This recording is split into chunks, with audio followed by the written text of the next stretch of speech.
everybody. It's our grassroots citizen panel. Okay, so the next topic on the table is one of the key stories that came out this week is that the Pentagon proposed military cutbacks, military cut of expenditures to below World War II levels.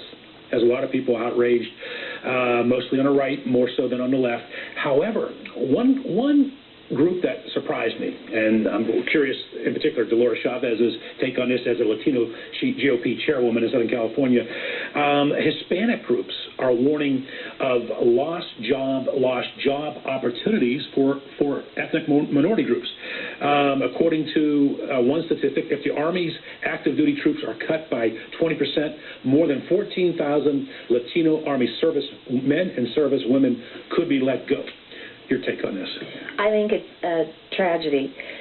Most of the minority, Hispanic boys in particular, are one of the highest dropout rates from high school.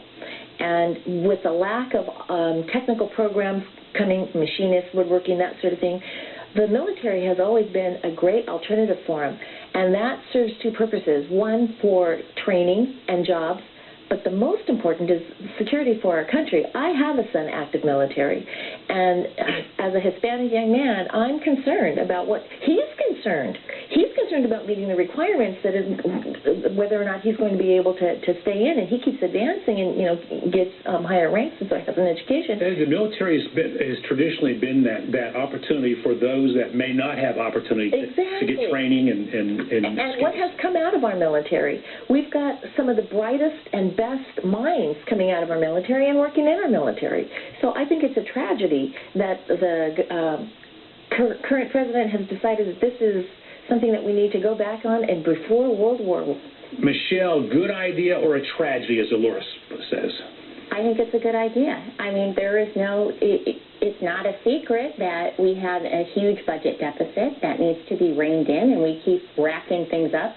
The military is one of those areas, just like every other area, that has to be examined for efficiency, what programs are working, what's not, what could be cut. Before we go to Johnny, I'd like to ask a question. One of the reasons President Obama lays out for the need to use the NSA to aggressively spy on American citizens, on our European allies, is because we live in a dangerous world. Well, Rick, what kind of danger are we talking about? Okay, the danger from probably cyber attacks and more technologically advanced terrorist attacks are going to be more of a threat to our society than somebody rolling in with tanks or dropping in with parachutes.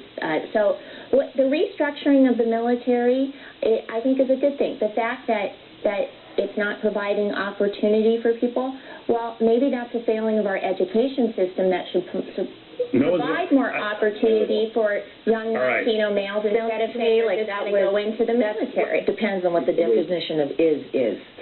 You know, let me say this. Go to Johnny Russo. What concerns me, and I understand Michelle's point that we live in a technologically advanced society. Let's make it a more efficient military.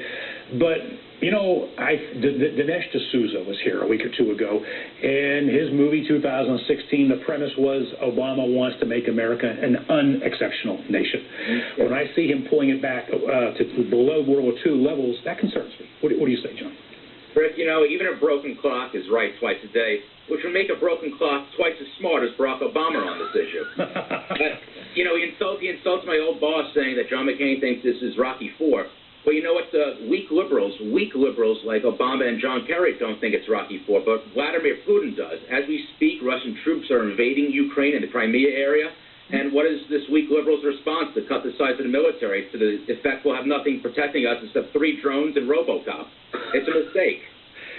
Michelle, you're shaking your head. Yeah, I disagree with that. You know, these cuts are recommended by Chuck Hagel, who went through the military budget, and he came up through the military. He is the first person in his position to be able to do that. So I think he has a good understanding of what the needs are in the military, and has a perspective where things can be retooled and what's failing. Johnny, you want to say something? He's just doing what the White House tells him to do. The White House directs the appointed official, the Pentagon, to say, this is what we want to do, come up with this plan. They come up with it. But this will never pass Congress anyway. This is another thing that stops before you begin. There's plenty of other places in the budget to be cutting rather than in the military.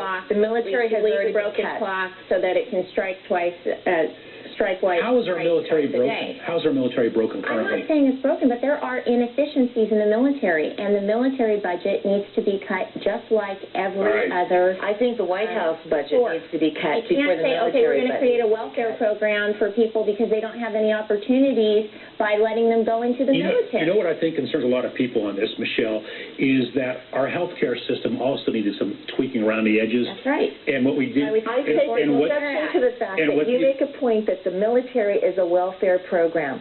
These boys and girls are out. You just did, and these kids are losing their lives for a welfare program. Well, how the tables have turned. I would love to have the coupon and the welfare program that's in there actually have for young Latinos and Hispanic males. The only option shouldn't be to go to the military. And as a typical liberal, you're just going to overtalk someone instead of letting them make their point too. Go ahead, make your point. What a tragedy again to have coined the military welfare program. These young men and women are losing their lives, and for you to disdainfully call it a welfare program is just offensive. That is exactly what you just said. Ma'am. What did you say? It is not. What did you say when I clarified? I said it should not be a welfare program for people. Okay, it implies it is.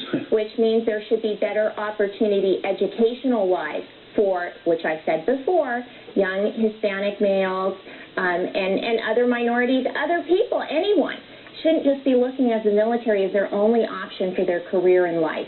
And if that is what's happening, then our schools are failing, other programs are failing, because you yourself said there aren't these training programs for woodshop, for technical programs, for this or that. Well, if there were those, and we were putting money into those types of programs instead of putting it into the military. If you want to start dissecting the educational system and what's going on with the educational system now with Common Core in it, you're never going to fix it because it's only getting worse. Johnny, before we bring you back in, I just want to say this.